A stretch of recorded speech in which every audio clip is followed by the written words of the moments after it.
Vamos a orar. Querido Señor, ahora vamos a abrir tu palabra. Te pedimos, Señor, que, como te pedimos antes también, que tú nos hables directamente, nos movilices. Que esto no sea simplemente escuchar un sermón, sino que tú muevas nuestra voluntad para que tomemos decisiones. Decisiones de entrar en tu plan. Decisiones de cumplir con tu propósito. Decisiones de ser verdaderos cristianos. Señor, gracias. Esto te lo pedimos en nombre de Jesús. Amén. Lo que voy a compartir con ustedes hoy tiene que ver con la felicidad en la vida cristiana. Posiblemente si hay alguien de ustedes que no está sintiéndose pleno en su experiencia cristiana, tiene que ver con lo que yo voy a exponer hoy. Y por eso quiero que evalúes. Y esto puede transformarse en uno de los temas más importantes que alguna vez escuchaste en tu vida. No porque yo voy a predicar algo lindo o algo bien predicado, sino simplemente porque te voy a compartir algunas cosas, algunos pensamientos. Y voy a compartir también algunos testimonios. Cuando era pastor de jóvenes en Argentina, todos los años organizaba una expedición a la montaña, a un cerro que se llamaba el Cerro Tronador. Un cerro que está en el sur de Argentina, que tiene un glaciar que a medida que va cayendo el glaciar a un vacío, a un precipicio, hace truenos, o sea, el ruido genera truenos y entonces por eso se le llama el Cerro Tronador. Eso lo hice más o menos durante 5 años. Pero cada expedición que hacíamos, que duraba de 7 a 10 días con los jóvenes de la iglesia, nos proponíamos una etapa o un desafío mayor. Y esta vez decidimos cruzar lo que se llama el Paso de las Nubes. La expedición consistía en llegar al refugio Otto Meiling, que está arriba del Cerro Tronador, que ya está en un lugar donde hay nieves eternas, y después de allí bajar y cruzar un paso que solamente se puede hacer a pie hacia un desfiladero, que es, en ese desfiladero se encuentra la única selva que está en clima frío en el mundo. Es una selva de clima frío. No existe en otro lugar del mundo una selva de clima frío. En ese lugar hay toda vegetación selvática, pero en clima frío. Y no se tienen los animales peligrosos que hay en una selva. Entonces decidimos hacer el Paso de las Nubes. Subimos al refugio Otto Meiling, bajamos, ya estábamos en el tercer, cuarto día de la expedición. Y entonces el viernes ascendimos para el Paso de las Nubes y después teníamos que bajar y habíamos proyectado que el sábado íbamos a estar descansando en el campamento donde comenzaba el desfiladero para después continuar el domingo con la próxima etapa. Pero resulta que el viernes de noche nosotros no lo planificamos y comenzó a llover. Y hacía mucho frío. Y como no estábamos demasiado bien equipados, las carpas se mojaron, las bolsas de dormir se mojaron y la mayoría de los chicos, que éramos 17, estaban todos pasados por agua, si podríamos decir así. Habíamos planificado salir el domingo para la próxima etapa, pero dijimos no podemos quedarnos porque estamos todos mojados y ya la próxima etapa va a ser la última etapa que llegábamos al puesto de gendarmería. Entonces decidimos salir a las 12 después de comer para poder llegar a la tardecita al objetivo que nos habíamos propuesto. El problema era que nosotros habíamos leído en una revista cómo era el camino y en la revista decía que desde donde nosotros estábamos hasta el puesto de gendarmería había más o menos unas 3 horas. Claro, cuando nosotros leímos la revista no teníamos en cuenta que las personas que hicieron ese reporte eran 3 personas y nosotros éramos 17. Y ustedes saben que en una caminata de hiking, a medida que se agrega el número de personas, la velocidad del trayecto va descendiendo. Y comenzamos a caminar 1 hora, comenzamos a caminar 2 horas, seguimos 3 horas, 4 horas, 5 horas y resulta que no llegábamos. Y el gran problema es que se hizo de noche y eso nosotros no lo calculábamos. Y si hay algo peligroso es andar en la montaña de noche. O sea, eso es algo que no se recomienda. Yo era el líder del grupo y cuando se empezó a poner el sol, yo pensaba, bueno, ya llegamos, pero resulta que se hizo de noche y no se ponía el sol. Y como cada vez hacía más frío, de mi cuerpo salía mucho humo.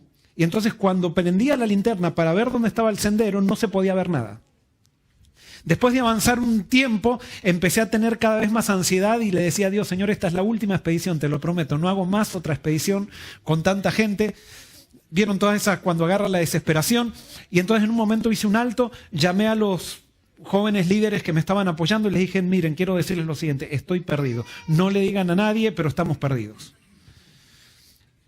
Entonces le dije, miren, yo me voy a ir para ver si sigue el camino por allá. Ustedes esperen acá, que no se despierte pánico en el grupo, pero voy a adelantarme un poquitito. Y realmente me adelanté y no me fui para ver el camino. Me fui desesperado y me tiré de rodillas y le dije, Señor, manda un ángel porque acá nos morimos todos.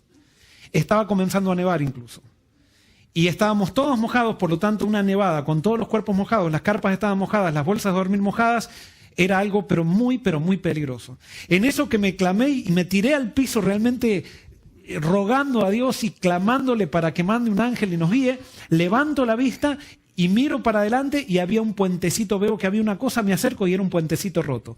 Cuando veo ese puentecito roto me doy cuenta que entonces ese era el camino. Y entonces agradecí a Dios y volví. Ahora les dije la verdad, le digo, miren, estábamos perdidos, ahora Dios nos ha mostrado, les di mi testimonio de que me había tirado clamando al Señor y el Señor había contestado, pero ahora teníamos un problema, no sabíamos cuánto íbamos a tardar caminando. Por lo tanto, apagamos todas las linternas y solamente permitimos que una sola linterna, que era la que yo tenía delante, era la que podía estar prendida para poder ahorrar baterías.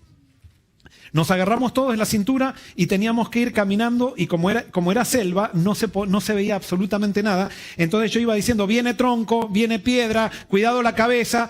Y yo iba con la linterna, el único que veía la linterna, y todos entonces pasando la voz para atrás. Imagínense avanzar de esa manera, como camino a paso de hormiga, tardaba mucho más el trayecto.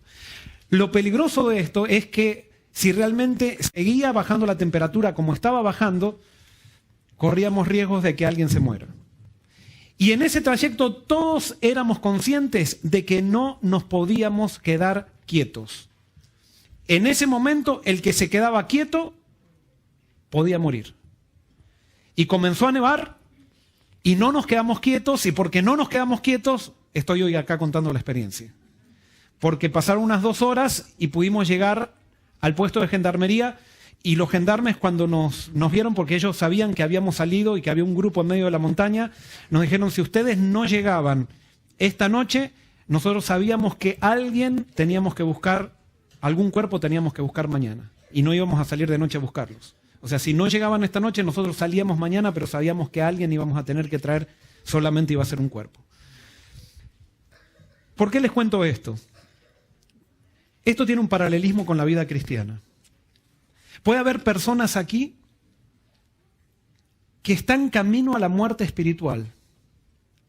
A la muerte física muchas veces la podemos detectar, pero la muerte espiritual es más sutil y tiene consecuencias peores que una muerte física. Porque la muerte espiritual me puede llevar a la muerte eterna. La muerte física solamente puede acelerar en mí el encuentro con la eternidad.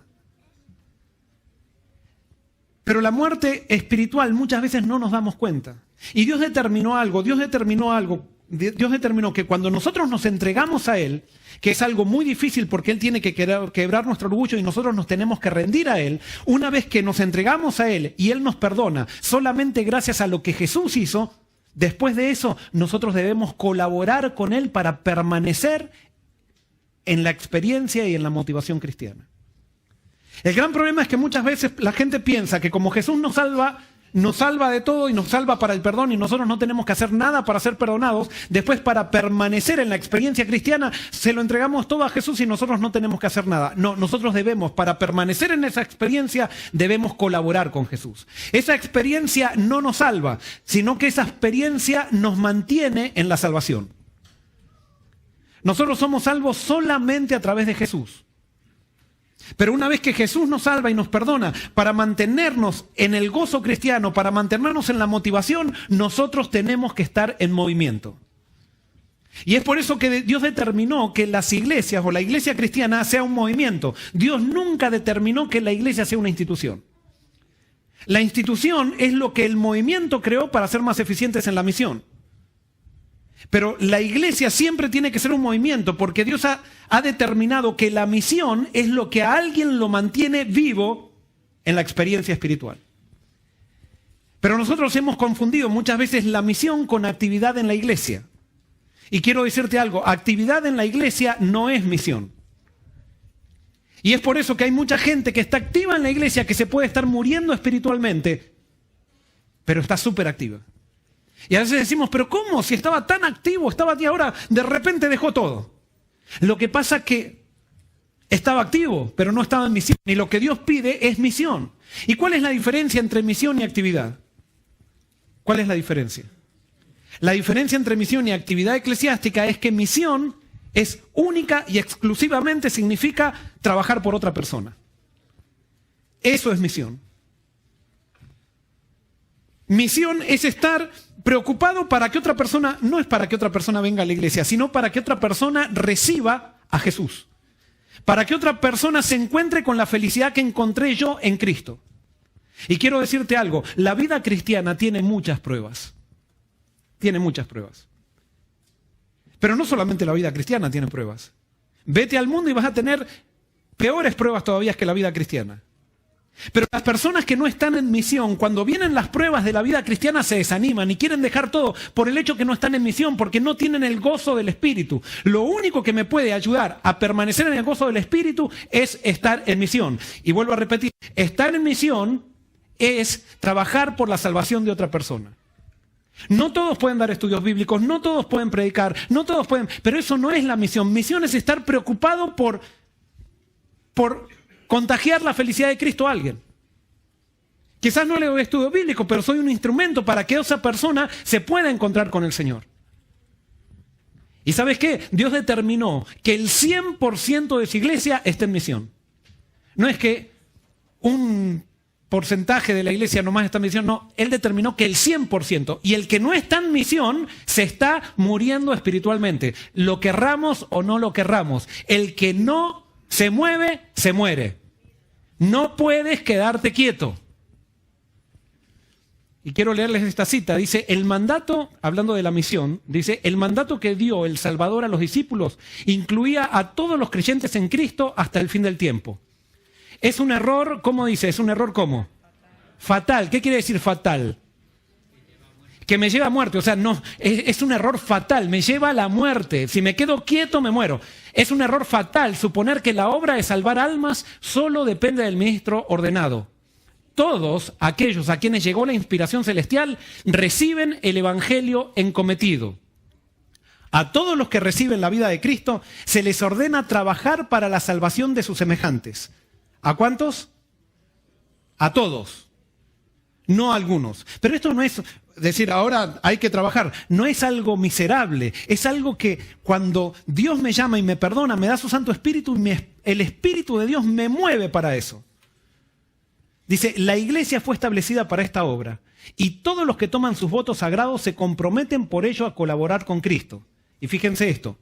Cualquiera sea la vocación de uno en la vida, su primer interés debe ser ganar almas para Cristo. Cualquiera sea ¿qué? La vocación. No importa qué es lo que estudiaste, no importa cuál sea tu profesión, no importa a qué te dedicas. Si tú eres un cristiano, si eres un discípulo de Cristo, tú vas a vivir en misión. Y si no estás en misión, pueden pasar dos cosas. O que nunca te entregaste a Cristo, o que te estás muriendo espiritualmente. Y yo no sé, pero si hay alguien que se entregó a Cristo, verdaderamente, esa persona que se entregó a Cristo, cuando se entregó a Cristo, enseguida entró en misión. No les voy a pedir que levanten la mano, pero todos los que se entregaron a Cristo enseguida entraron en misión. Pero yo sé que hay personas que pueden mirar para atrás y decir, ay, qué linda aquella etapa que viví. Y ahora, ¿qué pasó? Que no siento satisfacción, no siento motivación. ¿Y cuál es la razón? Porque quizás siguió viniendo a la iglesia, siguió escuchando sermones, siguió leyendo la Biblia, pero no está en misión.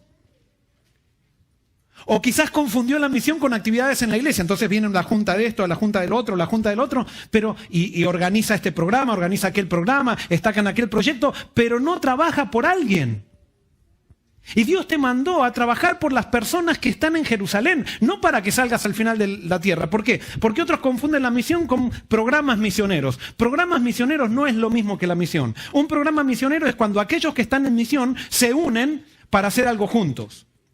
Pero misión es cuando es aceptar el llamado de Dios y ser un testigo donde Dios me puso. Si tú eres un zapatero, ¿dónde vas a dar testimonio? En la zapatería. Y tú vas a ser un ministro de Dios en la zapatería. Tu vocación de hacer zapatos o de arreglar zapatos es simplemente el medio que está utilizando Dios para que tú seas un testigo en ese lugar donde nadie más que tú puede llegar. Y es por eso que Dios no está en contra de que nos preparemos ni nada por el estilo. Porque si tú te preparas, tú vas a ser un ministro en el lugar que se mueve la gente que va a estar preparada como tú. Pero ese concepto de que está el clero y los laicos, ese concepto no está en la Biblia. En la Biblia somos todos ministros y todos estamos en misión. Y si no estamos en misión, nos estamos muriendo. Y por eso el libro de Hechos es un libro donde se muestra el movimiento del Espíritu a través de los miembros de iglesia. Ustedes nos van a ver diciendo en el libro de los Hechos, y bueno, ahora los apóstoles se reunieron y dijeron, vamos a hacer ahora el plan en el año 2017, el plan de las 70 semanas de cosecha. Como si fuera una promoción así de una empresa que está promocionando, ahora hacemos esto. No, estaban todos en misión. Nadie tenía que motivar a nadie, porque todos habían aceptado el llamado de Cristo y se movían, como el Espíritu les mandaba que se moviesen. ¿Cuál es el impedimento que nosotros muchas veces tenemos para entrar en misión? Yo quiero decirte hoy que si tú eres cristiano, no puedes eludir esto, Y por eso si viniste aquí, yo lamento que te encontraste, pero es la mayor bendición de tu vida lo que te estoy diciendo. Porque si tú no estás en misión, todavía no encontraste el gozo del verdadero cristianismo. Pero el primer impedimento que tenemos nosotros cuando Dios nos llama para misión, enseguida, ¿qué ponemos? Cuando decimos, ¿qué enseguida decimos? Excusas. No, pero yo estoy acá en Southern. Acá son todos adventistas. Son todos cristianos. Todos conocen. Y empezamos a poner excusas. No, es que si no fuera por mis hijos, si no fuera por el trabajo que tengo. Todas esas son factores que te pueden movilizar más a la misión. No hay excusas para no estar en misión.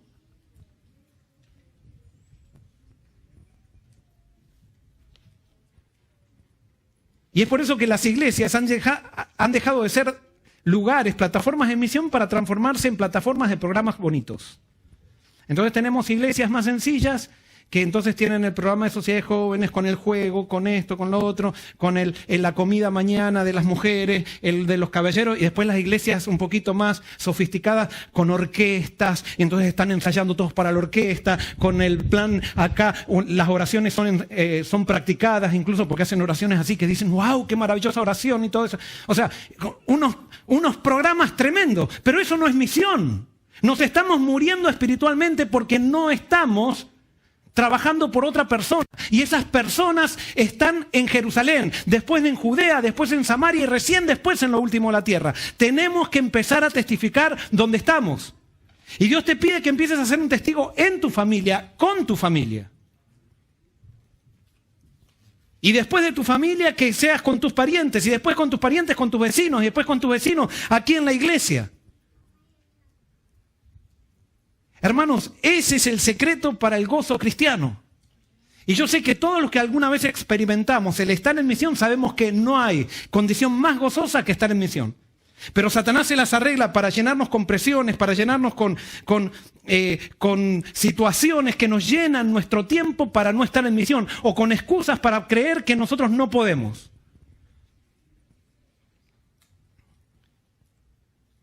Y ustedes estuvieron el sábado pasado. La primera condición para empezar en misión con Dios, ¿cuál es? Es reconocer que no puedo. ¿Se acuerdan? El sábado pasado hablé de bástate mi gracia porque mi poder se perfecciona en tu debilidad. Es interesante, Dios para que nosotros lo podamos servir como Él quiere que lo sirvamos, primero tenemos que reconocer que no podemos.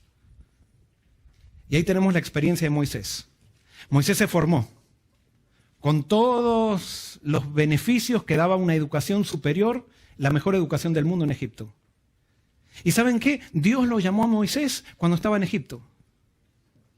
Y Moisés tenía una buena intención, pero todavía no había aprendido cómo son las cosas con Dios. Para servir a Dios, lo primero que Dios te pide es que reconozcas que tú no puedes.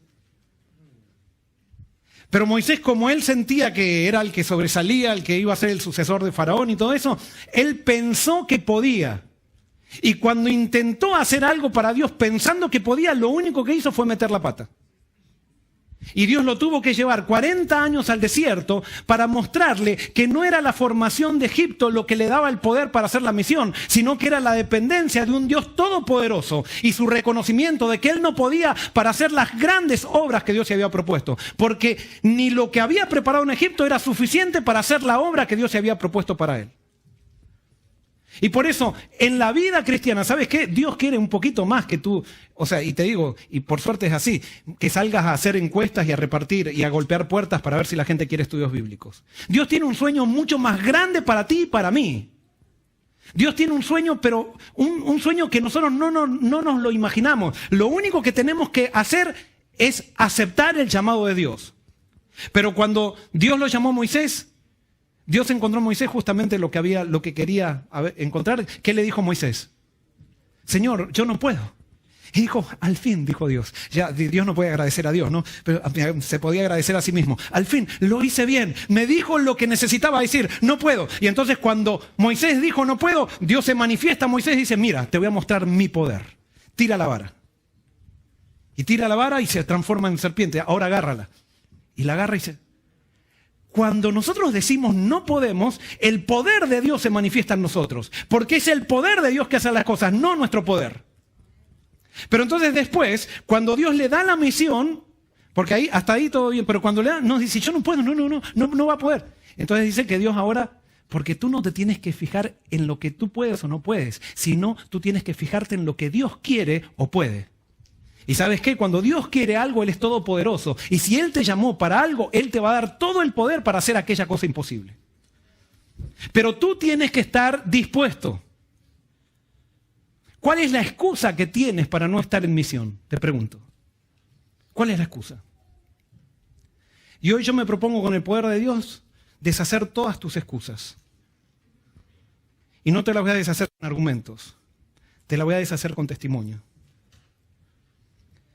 Tenía 13 años y yo iba a una iglesia grande, una iglesia institucional, la iglesia más grande o la segunda más grande de Argentina. Como era adolescente yo ya no me quería sentar con mis padres, el que ellos se sentaban en la nave, yo me sentaba con mis amigos en la bandeja. Y resulta que un día el pastor de la iglesia predicó acerca de la misión y el Espíritu Santo fue trabajando y trabajando en mi corazón. Y al final él hizo un llamado y dijo, yo voy a hacer un llamado para todo el que este año quiera pedirle al Señor que le dé poder para traer una persona a sus pies. Y yo voy a pedir que esa persona se ponga de pie. Y yo no sé, a los 13 años, pero sentí que el Espíritu Santo me estaba diciendo que yo tenía que pararme. Y me paré. Con miedo, porque no sabía, imagínense 13 años, nunca había hecho nada. Entonces después cuando estábamos en el almuerzo comiendo, estaban charlando mis padres y mis padres estaban comentando a mi mamá, mi papá le decía a mi mamá, Marina, nosotros nos paramos. Mi papá también se había parado. ¿Por qué? Porque mi papá era departamental de la Unión y él se la pasaba viajando todo el tiempo. Entonces a veces él estaba muy ocupado en la obra de Dios, pero no tenía relación directa con personas para trabajar con personas. Entonces, cuando ellos estaban hablando y le dije, ustedes se pararon, y yo les dije tímidamente, yo también me paré. Y mis padres se sorprendieron que yo me haya parado. Y me preguntaron, ¿qué vas a hacer? Y le digo, no sé.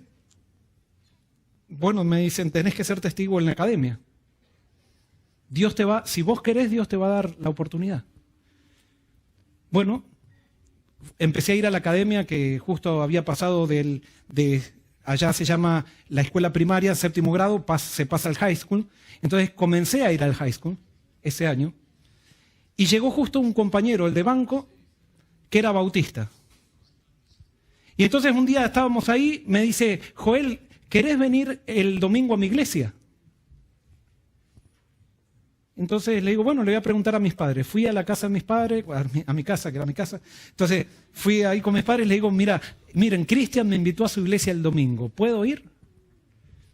Y mis padres me dijeron, Joel, o sea, si él es amigo tuyo, y yo les dije a ellos, yo creo que él puede ser la persona que Dios me puso para testificar.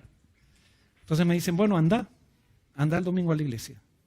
Y fui el domingo con ellos a la iglesia. Un día muy lindo, después me invitaron a comer un asado y todo eso.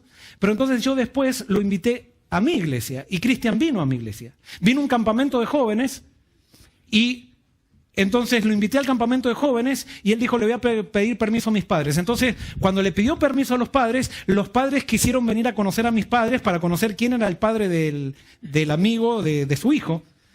Y cuando vinieron a la casa de mis padres comenzaron a conversar y resulta que el padre de Cristian era el secretario de las sociedades bíblicas en Argentina. Y ustedes saben que a veces una de las cosas más difíciles es estudiar la Biblia con un protestante. Es más fácil con un católico, pero con un protestante es mucho más difícil. Pero ¿sabes qué? Cuando Dios te está moviendo, es Dios el que hace la diferencia. Y en esa conversación, mientras del que vinieron a conocer los padres, mi papá comenzó a hablar con ellos y mi mamá, y quedaron a empezar a estudiar la Biblia todos los sábados.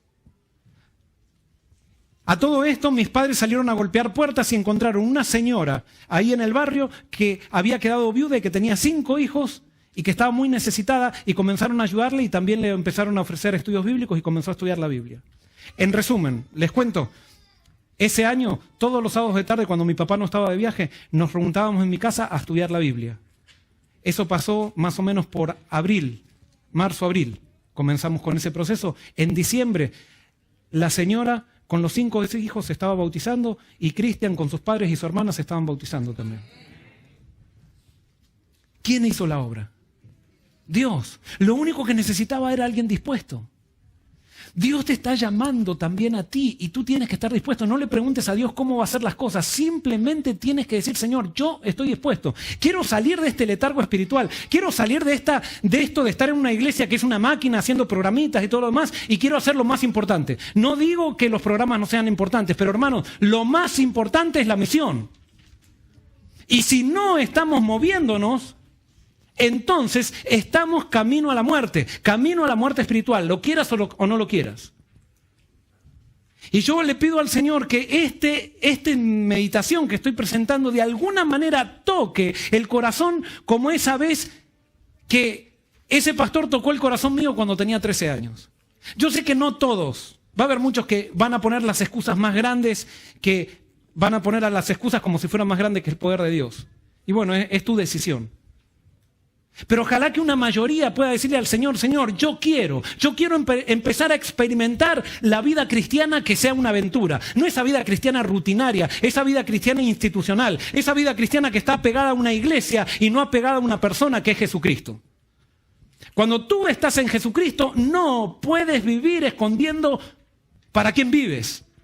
Y mientras más testificas de Él, más alegría tienes. Es más, hay personas que no están con Cristo.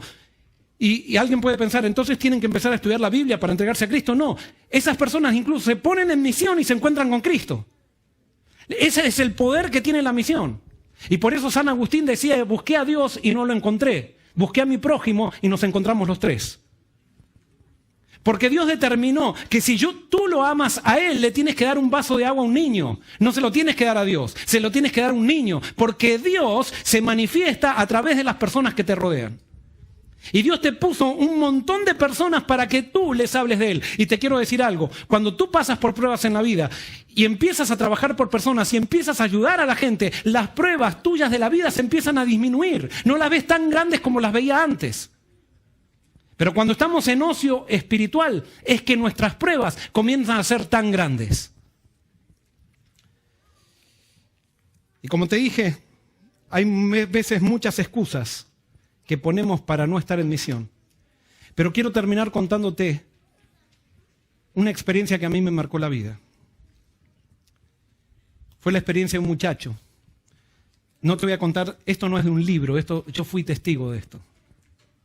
Arturo. Arturo era un estudiante de teología, él estaba en 4º año de teología.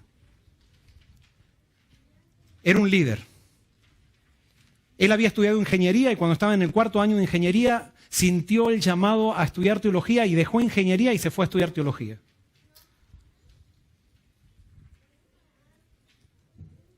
Mientras estaba estudiando teología se puso de novio, estaba comprometido para casarse, era líder de los estudiantes.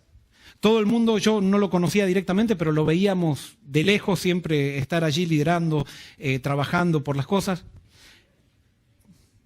Cuando estaba allí ya por graduarse y casarse, fueron a un campamento.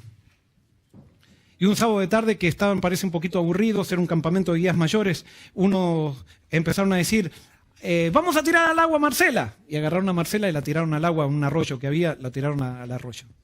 Después, vamos a tirarlo ahora a Francisco. Y agarraron a Francisco y lo tiraron al agua. Y así se empezaron a divertir y empezaron a tirar uno a uno al agua. Y entonces cuando Arturo veía que cada vez el círculo se iba acercando, o sea, ya se iba descartando y él era uno de los que quedaba, dijo, yo no voy a dejar que nadie me tire y yo me tiro al agua. Y fue corriendo a tirarse al agua con tal mala suerte que cayó arriba de una roca. Y se pegó en la espalda y se quebró la columna. Cuando él salió, quiso salir así un poco, le dijo a los chicos, no siento nada. Y entonces ahí se tiraron y lo sacaron. Y resulta que Arturo quedó cuadripléjico. Quedó entre la vida y la muerte. Quedó entre la vida y la muerte y lo pusieron allí en el hospital adventista.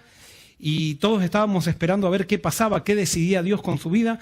Y entonces se hicieron turnos porque había que estar cuidándolo constantemente. Le hicieron una traqueotomía y el tubo de la traqueotomía se le tapaba con mucosidad a veces y había que estar al lado continuamente para llamar al enfermero. Entonces hicieron turnos para cuidarlo en la noche. Y a mí me acuerdo, me tocó el turno de los martes de 2 a 4 de la mañana, martes o jueves, no me acuerdo. De 2 a 4 de la mañana. Era duro verlo a Arturo tratando de respirar por la traqueotomía que tenía y luchando con la vida y la muerte. Y como nos decía, se daba que él iba a morir. Sin embargo, pasó una semana, pasaron 2 semanas, pasaron 3 semanas y Arturo no murió. Y a pesar de que había quedado cuadripléjico, parecía como que quería recuperarse. En una de esas semanas yo estaba allí presente, me cambiaron el turno para la mañana, en un horario de la mañana. Y me acuerdo que llegó la novia de Arturo, la comprometida con él. Y vino y le dio un beso. Qué feo, qué situación horrenda. ¿Quién se puede esperar algo así? La vida muchas veces te sorprende con cosas que tú no puedes entender. ¿Y sabes cuál es la única salida para eso? No es discutir con Dios, es simplemente relajarte. Pasó un poco más de tiempo y después me enteré que Arturo llamó a la novia y le dijo, Susana, esto se acaba acá. Vos no te pusiste de novia con un cuadripléjico y por lo tanto no te puedo condenar a que te cases conmigo. Por lo tanto, nuestra relación por amor se acaba acá. A veces el amor toma decisiones que son totalmente, ese es el verdadero amor, que no piensan en uno. Y Arturo en esa crisis parecía que había aprendido a dejar las cosas en las manos de Dios. Arturo tuvo que dejar de ir a la universidad. Yo estaba en 2º año de teología, pasaron 2 años, me gradué. Después me vine 2 años aquí a Estados Unidos a trabajar y después vuelvo a Argentina y allí me contratan como pastor de jóvenes de la Iglesia Central de Buenos Aires, la Iglesia de Palermo. Entonces me empecé a enterar de cuáles eran las actividades y entonces me dicen, el viernes hay una reunión de jóvenes, una coinonía, que la dirige un muchacho aquí, que asisten unos 50 jóvenes por viernes de noche. Se llama coinonía.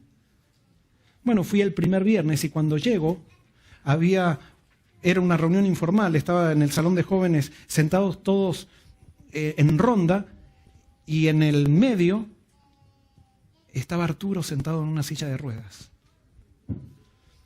Arturo, que era cuadripléjico, todos los viernes venía a dirigir esa reunión de jóvenes. Él vivía con un amigo que lo alzaba, lo ponía en un taxi, ponían la silla de ruedas en el taxi y después lo llevaban a la iglesia y ahí lo llevaban alzado hasta dentro de la iglesia, lo ponían en la silla de ruedas nuevamente y ahí él daba la coinonía. Y quiero decirles que los jóvenes le tenían un respeto impresionante. Arturo era joven en esa época todavía. Impresionante. Él sufría mucho de estar sentado. Él tenía que estar acostado todo el tiempo. Pero él no podía estar sin hacer nada. Y el sábado estaba el viernes noche y el sábado venía a la mañana. Y ¿saben qué? El primer año él fue el director de coinonía, pero el segundo año que fui pastor lo propusimos para que sea anciano de jóvenes y el segundo año fue anciano de jóvenes. Claro, había mucha gente en la iglesia, alguna gente que no tiene visión, lastimosamente no tiene la visión de Dios, decía, no, un discapacitado, ¿cómo va a poder ser anciano de jóvenes? Un discapacitado llegó a ser mi mano derecha. Yo tenía a mi cargo unos 150, 200 jóvenes y yo no tenía muchas veces tiempo para atender a los jóvenes. Y Arturo en su departamento tenía una turnera y los jóvenes iban a pedirle consejos a él. Yo les decía, vayan y vean a Arturo, y los jóvenes muchas veces lo buscaban también porque eran muy amigos de él, y se sentaban con Arturo y ellos salían, Arturo los aconsejaba y salían de ahí diferentes. Es más, yo lo iba a visitar siempre a Arturo y salía, nos matábamos de risa, le contaba cosas, le contaba la misión que yo estaba haciendo. Y entonces cuando había campamento, como a él le gustaba mucho ir a los campamentos, le había gustado, él me pedía que saque fotos, y entonces después de los campamentos yo iba a su casa y me sentaba a contarle todo lo que había pasado en el campamento. Ese año en la iglesia el primer año hubieron 55 bautismos, de los cuales el 80% fueron jóvenes. Y el segundo año hubieron 70 bautismos en una ciudad totalmente secular, de los cuales el 80 o 90% fueron jóvenes también. Arturo no encontró excusas. Era cuadripléjico y él estaba en misión.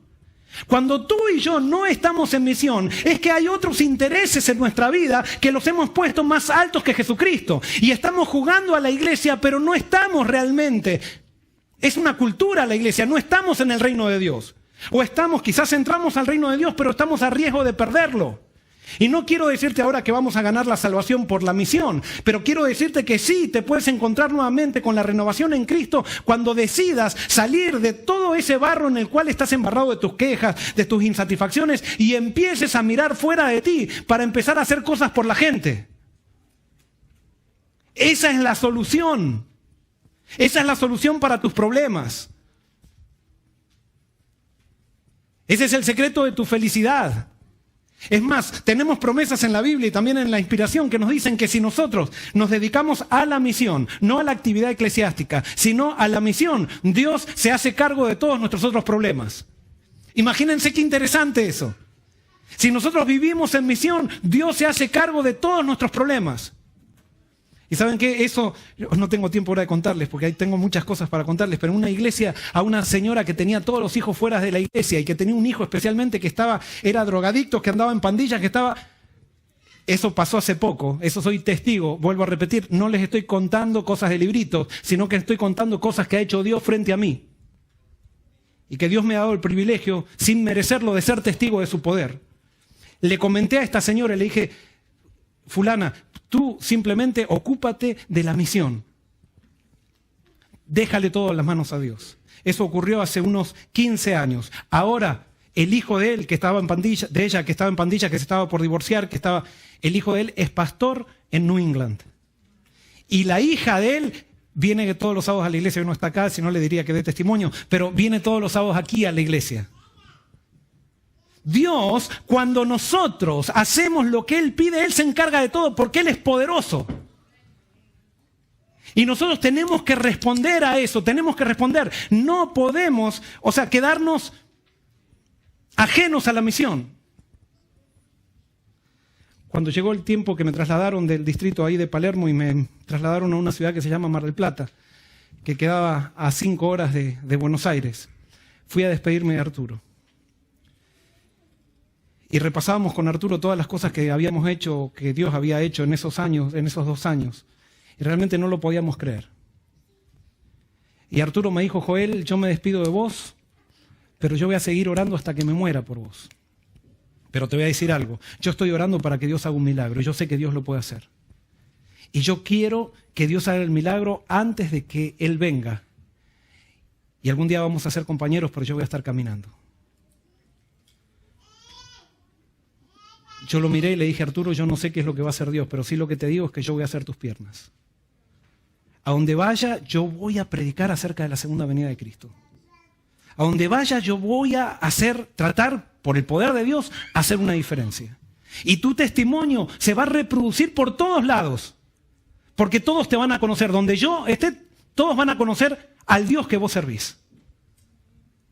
Nos abrazamos. Y me despedí. Por supuesto, íbamos a seguir en contacto de vez en cuando porque estábamos... Pero entonces llegué a la otra iglesia que me tocó y pasaron unos 6 meses y estábamos organizando los jóvenes y queríamos hacer un club de guías mayores. Y cuando estábamos tratando de organizar el club de guías mayores, no teníamos quién podía ser director. Y entonces alguien dice, ¿por qué no le piden a Sergio? Entonces le digo, ¿y por qué Sergio? Dice, porque él es medalla de plata. Ustedes saben que en nuestros países hay, cuando uno llega a guía mayor, después llega medalla de plata y medalla de oro. Y creo, no sé, él era, no, ahora estoy confundido, no sé si era medalla de oro, Sergio. Y entonces le digo, sí, pídanle a él, ¿quién más capacitado? Dice, no, pero él no quiere. Él nunca quiere. Ya muchas veces le pedimos y no quiere. Entonces un día lo invité a Sergio a comer pizza. Y cuando estábamos comiendo pizza, él abrió su corazón y me dice, Joel, ¿sabes qué? Yo te voy a decir por qué no acepto esto. Yo tuve un trauma muy grande. Hace un tiempo, cuando estábamos estudiando en el colegio, yo ya estaba haciendo guía mayor y medalla de plata y de oro. Y fuimos a un campamento. Y un sábado de tarde que estábamos todos aburridos, yo le dije a un amigo, ¿por qué no empezamos a tirar gente al agua? Y empezamos a tirar a Marcela, y la tiramos a Marcela, después Francisco, y así fuimos tirando. Y Joel, tuvimos tanta mala suerte que había un chico que se llama Arturo, que lo agarramos y lo tiramos al agua, que cayó arriba de una piedra y él quedó cuadripléjico. Yo no puedo, no puedo borrarme de eso, no quiero saber nada de clubes. Era lo que más amaba en la iglesia, ir a los clubes, pero estoy traumado. Yo no lo podía creer. Había 2 cosas que no podía creer. Primero, que Dios me había llevado allí. Después de haber estado con Arturo 2 años, siendo íntimo amigo de Arturo y trabajando en la misión con Arturo. Y segundo, yo tenía otra versión de la historia. Tenía la versión de Arturo. Que no era que Arturo me había mentido, pero de alguna manera, cuando él me contó lo que había pasado, él me dio a entender que él se había tirado al agua. Nunca me dijo que alguien lo había tirado al agua, sino que él se había tirado.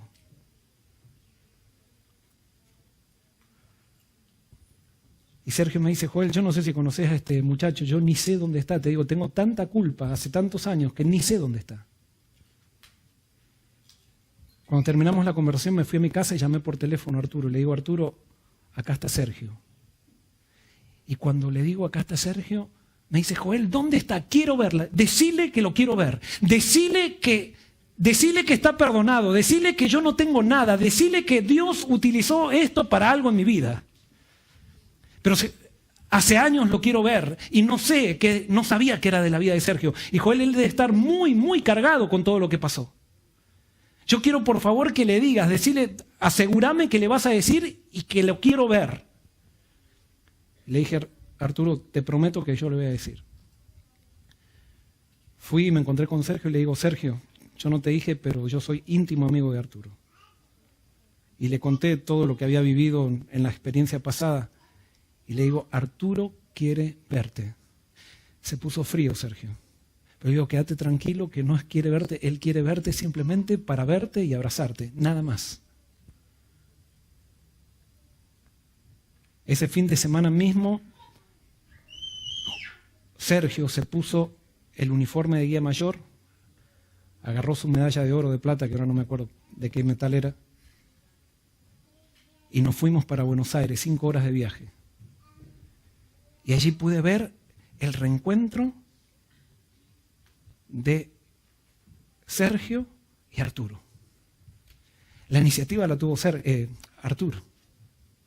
Y Arturo, cuando lo vio, le dijo: Sergio, vení que te abrazo. Por supuesto, Arturo no podía abrazarlo, tenía que Sergio abrazarlo.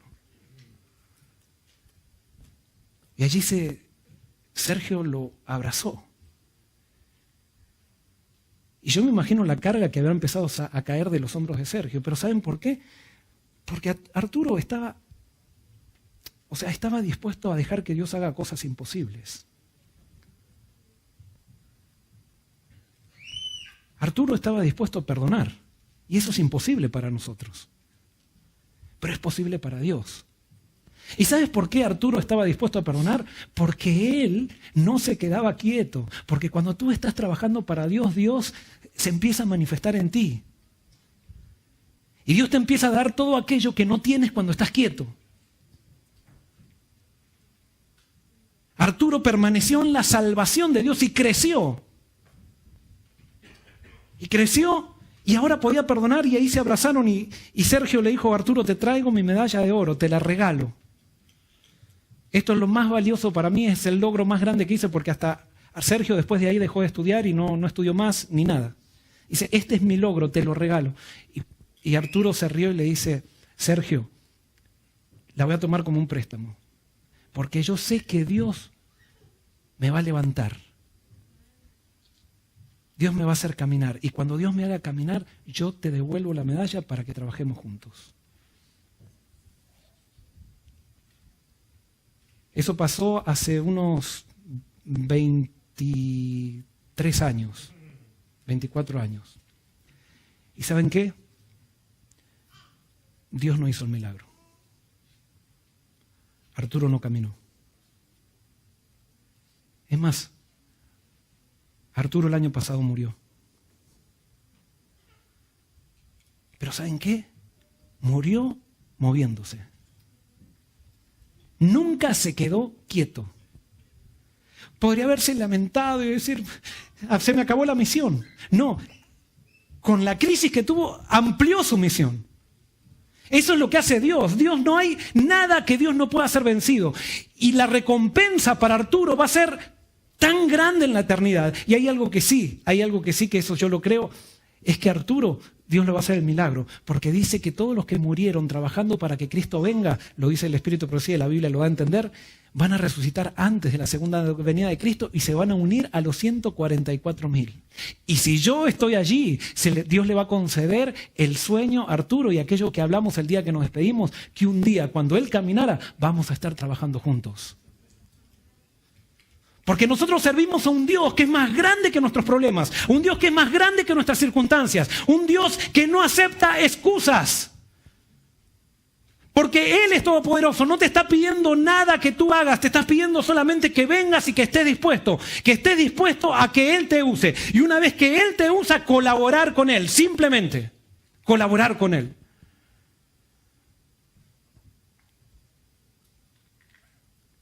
Todo lo puedo en Cristo que me fortalece.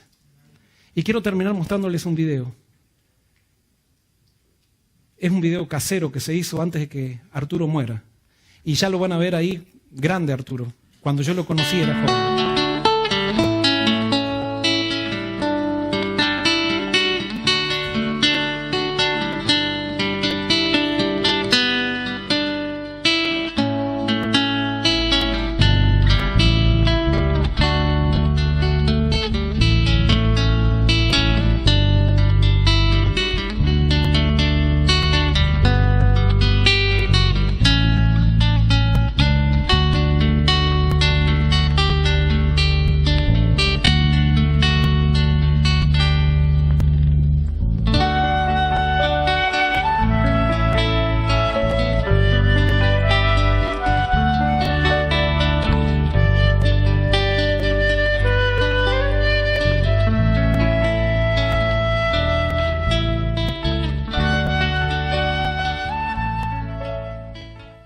La raíz y el origen de este proyecto se basa en que dispongo de una antena satelital por medio de la cual veo Canal Nuevo Tiempo, y a través de su programación, una de ellas especialmente me tocó mucho, quedé muy conmovido, muy sentido, de hecho, aceptando el llamado que hacía el predicador, y quedé muy contento con el tema inclusive, y contento con ello, me alegré porque no solo lo estaba viendo yo, lo estaba viendo mi madre, y también la señora que trabaja en casa cuidando a mi mamá.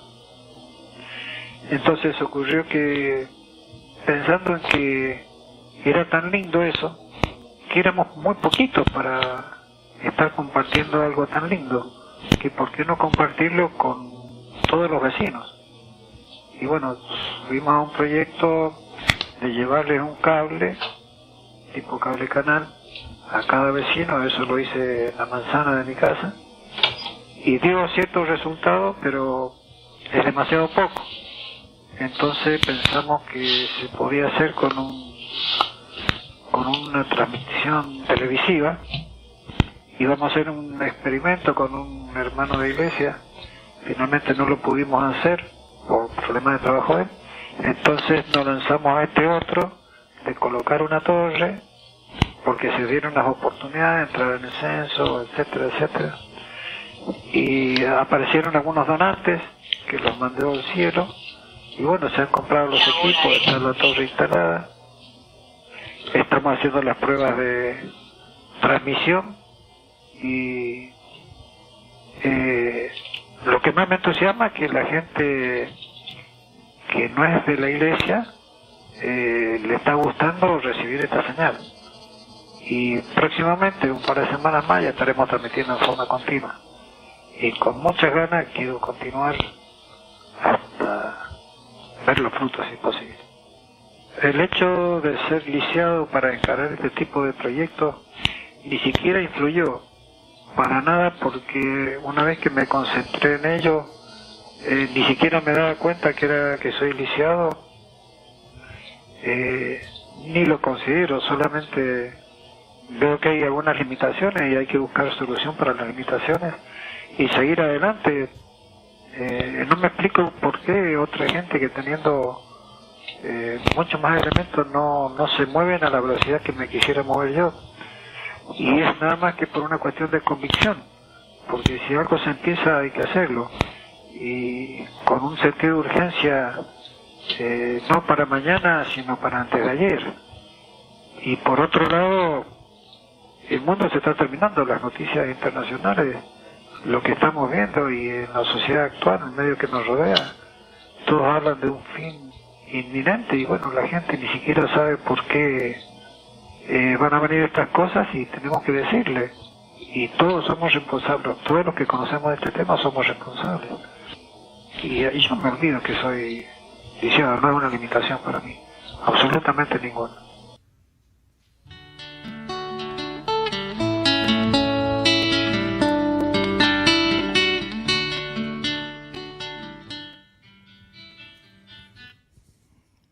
Simplemente quiero terminar diciéndote cuál es tu excusa. Hoy en el nombre del Señor creo que Dios la pulverizó. Y esa excusa puede ser incluso justamente lo que te habilita para ser siervo de Él. El hecho de sentir que tú no puedes. Entonces hoy Dios te dice, yo puedo. Simplemente recibe mi poder. Yo te pido que hoy aquí salgas tomando una decisión. Una decisión que dure. No la voy a controlar yo. Una decisión que sea controlada por el Espíritu. ¿Y qué te parece si en este año nos empezamos a proponer que Dios nos haga instrumentos de su gloria? Instrumento para salvar otras personas. Dios está más ansioso que tú. Solamente está esperándote que tú estés dispuesto a hacerlo.